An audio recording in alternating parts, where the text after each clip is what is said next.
नमस्कार दोस्तों, इस ग्राफ में आप 2010 से लेकर 2022 तक इंडियन फिल्म इंडस्ट्री का रेवेन्यू किस तरह से चेंज हो रहा है वो देख सकते हो। 2010 से लेकर 2019 तक हर साल रेवेन्यू बढ़ता ही जा रहा है और यहाँ पे सबसे ज़रूरी बात यह है कि इस रेवेन्यू में सबसे ज़्यादा कंट्रीब्यूशन बॉलीवुड का है। 2019 में बॉलीवुड का रेवेन्यू था 5,200 करोड़, वही साउथ फिल्म इंडस्ट्री का रेवेन्यू था 4,000 करोड़ और हॉलीवुड का इंडिया में टोटल रेवेन्यू था 1,500 करोड़। अब फाइनेंशियल ईयर 2020 में रेवेन्यू थोड़ा कम था, लेकिन 2021 की अगर बात की जाए तो पैंडेमिक की वजह से रेवेन्यू हमें बहुत ही कम दिखता है। अब दोस्तों यही से पूरी कहानी बदलना शुरू होती है।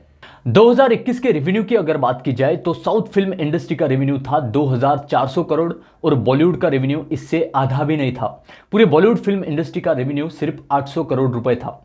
इनफैक्ट 2021 में हॉलीवुड फिल्मों ने इंडिया में अच्छे खासे पैसे कमा लिए। उनका रेवेन्यू लगभग 500 करोड़ के आसपास था। दोस्तों पैंडेमिक का इंडस्ट्री पर बहुत बुरा इंपैक्ट हुआ है। हर साल ऑन एन एवरेज 70 से 80 मूवीज हिंदी लैंग्वेज में रिलीज होती थी। इसमें हॉलीवुड मूवीज जो हिंदी डब थी, साउथ इंडियन मूवीज जो हिंदी डब थी और ओरिजिनल हिंदी मूवीज, ये तीनों मूवीज शामिल थी। ये सभी हिंदी मूवीज हर साल 3,000 से लेकर 5,500 करोड़ तक का रेवेन्यू कमा लेती थी। अब पैंडेमिक के बाद क्या हुआ, पर्टिकुलरली बॉलीवुड एक्टर्स की मूवीज बहुत ही कम रिलीज हुई। इस साल जनवरी से लेकर अगस्त तक लगभग 61 हिंदी लैंग्वेज में मूवीज रिलीज हुई, जिनका टोटल रेवेन्यू 3,200 करोड़ रुपए था और इसमें से भी लगभग 48% रेवेन्यू तो सिर्फ 18 हिंदी डब मूवीज से आया था। तो आप इमेजिन कर सकते हो ओरिजिनल हिंदी मूवीज कितना अंडर परफॉर्म कर रही थी। और मैक्स बॉक्स ऑफिस रिपोर्ट 2020-21 के अकॉर्डिंग बॉक्स ऑफिस रेवेन्यू में तेलुगु मूवी का शेयर 29% है, तमिल मूवी का शेयर 17% है, वही हिंदी मूवी का शेयर सिर्फ 27% है, जो कभी सबसे ज़्यादा हुआ करता था। तो दोस्तों यहाँ पे सबसे बड़ा सवाल यह है कि आखिर वो कौन से रीजंस है कि बॉलीवुड इतना नीचे जा रहा है। आखिर वो कौन से रीजंस है कि इतनी बड़ी इंडस्ट्री होने के बावजूद आज इतने लॉस में चल रही है। और सबसे ज़रूरी सवाल, क्या बॉलीवुड इस बदलते ट्रेंड में सर्वाइव कर पाएगा। नमस्कार, मैं मोहित, आप सभी का स्वागत है इस प्लेटफॉर्म पर। दोस्तों आज के इस वीडियो में हम इन्हीं प्रश्नों को गहराई से जानने की कोशिश करेंगे। 2018 में आमिर खान की एक मूवी आई थी द थग्स ऑफ हिंदुस्तान। दोस्तों ये बहुत ही ब्लॉकबस्टर मूवी होने वाली थी। 200 से 300 करोड़ का एक बड़ा बजट, एक अच्छा प्रोडक्शन हाउस, बहुत ही इन्फ्लुएंशियल एक्टर्स, ये सभी था इस फिल्म में, लेकिन फिर भी ये मूवी बहुत ही बुरी तरह फ्लॉप हो गई। इसका इंडिया में रेवेन्यू था सिर्फ 150 करोड़ के आसपास। इसके बाद अभी आमिर खान की लगभग 3 साल के बाद 180 करोड़ के बजट के साथ मूवी आई है लाल सिंह चड्ढा, जो 1994 की एक Oscar winner movie Forrest Gump का रीमेक थी। अब आमिर खान को लगा होगा ऑलरेडी स्टोरी को ऑस्कर मिल चुका है, तो इसी स्टोरी को लेके मूवी बनाते हैं और वैसे भी रीमेक बनाने का तो ट्रेंड ही चल रहा है जो जनरली सक्सेसफुल है। तो उन्होंने एक बड़े बजट के साथ मूवी बना दी। अब दोस्तों आमिर खान ने स्टोरी तो ले ली और इंडिया के हिसाब से उस स्टोरी में चेंजेस भी किए। उस मूवी में ये दिखाया गया है कि हमारा एक मेंटली अनस्टेबल सोल्जर बॉर्डर पर वॉर लड़ने जाता है और उस वॉर में हमारी जीत भी होती है। उसमें बाकायदा कारगिल वॉर दिखाया गया। अब आमिर खान की मूवी वर्ल्ड वाइड देखी जाती है तो ये कहीं ना कहीं हमारे आर्मी के बारे में एक निगेटिव मैसेज जाता है। इस वॉर के सीन को लेकर भी बहुत हंगामा हुआ था। अब दोस्तों हमारे आर्मी में इस तरह से मेंटली अनस्टेबल सोल्जर आर्मी में भेजने का ना ही कोई इतिहास रहा है और ना ही कभी ऐसा होगा। अब एक्चुअल फॉरेस्ट गंप में ये इसलिए दिखाया गया था क्योंकि अमेरिका ने सच में वियतनाम वॉर में इस तरह के अनस्टेबल सोल्जर भेजे थे। उस प्रोजेक्ट को प्रोजेक्ट 1 लाख नाम भी दिया गया था, लेकिन ऐसा हमारे यहाँ कोई इतिहास नहीं है।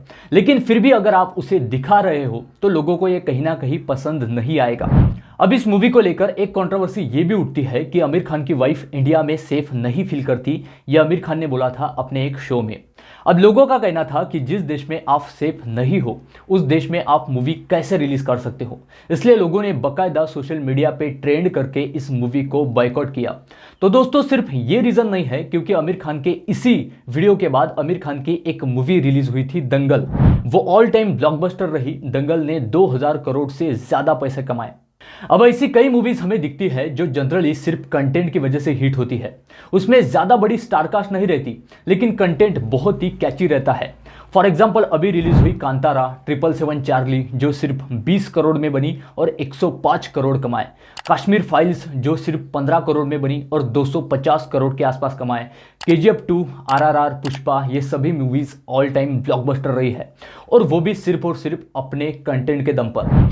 2022 के अगस्त तक जितनी भी हिंदी मूवी रिलीज हुई है उनमें से जो south Indian Hindi dub movie है उनकी एवरेज IMDb रेटिंग 7.3 है और जो ओरिजिनल मूवी हिंदी में बनी है उनकी एवरेज IMDb रेटिंग सिर्फ 5.9 है। यानी आप अंदाजा लगा सकते हो कि कंटेंट कितना रिस्पॉन्सिबल है लोगों के पॉजिटिव रिस्पॉन्स के लिए।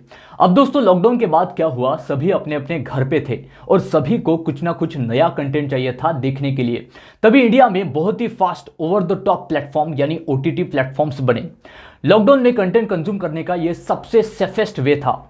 अब नया कंटेंट इतना था नहीं तो लोग इंडिया के बाहर का कंटेंट एक्सप्लोर करने लगे।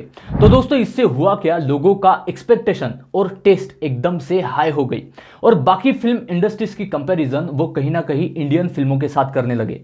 अब दोस्तों जैसा कि आप इस ग्राफ में देख सकते हो OTT प्लेटफॉर्म दिन ब दिन तेजी से बढ़ते जा रहे हैं। अभी 2022 में OTT मार्केट $2.53 बिलियन का है जो एक्सपेक्टेड है कि 2027 तक $3.76 बिलियन का हो जाएगा। यानी आप इमेजिन कर सकते हो OTT प्लेटफॉर्म्स पे कितने ज्यादा लोग जुड़ते चले जा रहे हैं। अभी करंट कंडीशन की अगर बात की जाए तो OTT प्लेटफॉर्म पे 45 करोड़ से ज्यादा सब्सक्राइबर्स जुड़ चुके हैं जो अगले साल 50 करोड़ क्रॉस करेंगे। अब दोस्तों OTT का इतना क्रेज क्यों बढ़ रहा है, क्योंकि लोगों को पता है सभी मूवीज, वेब सीरीज, उनकी ओरिजिनल सीरीज सभी एक ही टिकट के पैसों में हम पूरा महीना देख सकते हैं और वो भी अपने घर के कंफर्ट में। जो मूवी अगले 1 से 2 महीने में OTT पे आ जाएगी तो मैं उसी मूवी को देखने थिएटर क्यों जाऊंगा। मैं थिएटर तभी जाऊंगा जब मुझे मूवी में उतना थ्रिल मिलेगा। मैं उसी मूवी को देखने जाऊंगा जिसका VFX, स्टोरी, डायरेक्शन उस लेवल का होगा जो सिर्फ थिएटर में ही लोगों के साथ एक्सपीरियंस किया जा सकता है। वरना बाकी की सभी मूवीज तो किसी टिपिकल सीरियल की तरह OTT पे आ ही जाएगी, तो उसे पर्टिकुलरली थिएटर में जाके देखने की क्या जरूरत है। अब दोस्तों यहाँ पे और एक बात पे हमें ध्यान देना होगा। टॉकीज बंद थे लेकिन फिर भी कई साउथ एक्टर्स की मूवीज OTT पर रिलीज हुई। उन्होंने पूरी तरह फिल्में बनाना छोड़ नहीं दिया। इसके अपोजिट सिर्फ 1-2 को छोड़ के किसी भी बॉलीवुड एक्टर की कोई भी मूवी OTT पे रिलीज नहीं हुई, क्योंकि बॉलीवुड एक्टर्स की सो कॉल्ड इमेज खराब हो सकती थी। वो बड़े पर्दे से मोबाइल स्क्रीन पर जाना ही नहीं चाहते थे और ये गैप 2 से 3 सालों का था, इसलिए कहीं ना कहीं ऑडियंस और एक्टर्स के बीच का कनेक्शन टूट गया। इसके अलावा जिस तरह का कोऑर्डिनेशन साउथ के एक्टर्स में है वैसा आपको कोऑर्डिनेशन बॉलीवुड में नहीं दिखेगा। एक मूवी में साउथ के 1 से ज्यादा एक्टर्स काम कर सकते हैं, लेकिन बॉलीवुड में आपको कभी भी 2 बड़े एक्टर्स एक साथ मूवी में काम करते नहीं दिखेंगे। एक साथ काम करने से दोनों की फैन फॉलोइंग का आपको सपोर्ट मिलेगा और मूवी और ज्यादा चलेगी, लेकिन बॉलीवुड में आपको इस तरह का कुछ भी नहीं दिखेगा। अभी विक्रम वेदा में हमें 2 एक्टर्स दिखे एक साथ, लेकिन वो मूवी भी साउथ मूवी का रीमेक है। इनफैक्ट उन्होंने फिल्म का नाम तक वही रखा। अब जिस मूवी का Hindi dub version already YouTube पे फ्री मौजूद है उसे आप पैसे देकर टॉकीज में देखने क्यों जाएंगे। इसके अलावा बॉलीवुड का रेवेन्यू गिरने में सबसे बड़ा रीजन है मल्टीप्लेक्सेस और सिंगल स्क्रीन थिएटर। मल्टीप्लेक्सेस में टिकट प्राइस सिंगल स्क्रीन के कंपेयर में 3 से 4 गुना ज्यादा होती है और उन्हें टैक्सेस भी ज्यादा देने होते हैं, लेकिन मूवी का रेवेन्यू सिंगल स्क्रीन थिएटर से ही ज्यादा आता है और इंडिया में जितने भी सिंगल स्क्रीन थिएटर है उनमें से 62% single screen theatre south India में पाए जाते हैं, इसीलिए उनका रेवेन्यू भी बहुत ज्यादा आता है। और वैसे भी साउथ के एक्टर्स के प्रति वहां के लोगों का डिवोशन बहुत ज्यादा है। वो अपने फेवरेट एक्टर के लिए कुछ भी कर सकते हैं। वो खुद को एक्टर से रिलेट कर पाते हैं क्योंकि मूवीज की स्टोरीज भी रियल लाइफ से ही इंस्पायर होती है। वैसे अगर बॉलीवुड को फिर से ऊपर उठना है तो उन्हें टॉप नॉच कंटेंट देना जरूरी है जो नेशनल प्लेटफॉर्म पर फाइट दे सके। दोस्तों आज की इस वीडियो में हम यही रुकते हैं। वैसे अगर आपको किसी भी टॉपिक पर डिटेल वीडियो चाहिए तो आप नीचे कमेंट सेक्शन में बता सकते हो। मिलते हैं अगले वीडियो में एक नए इंफॉर्मेटिव और इंटरेस्टिंग टॉपिक के साथ। जय हिंद।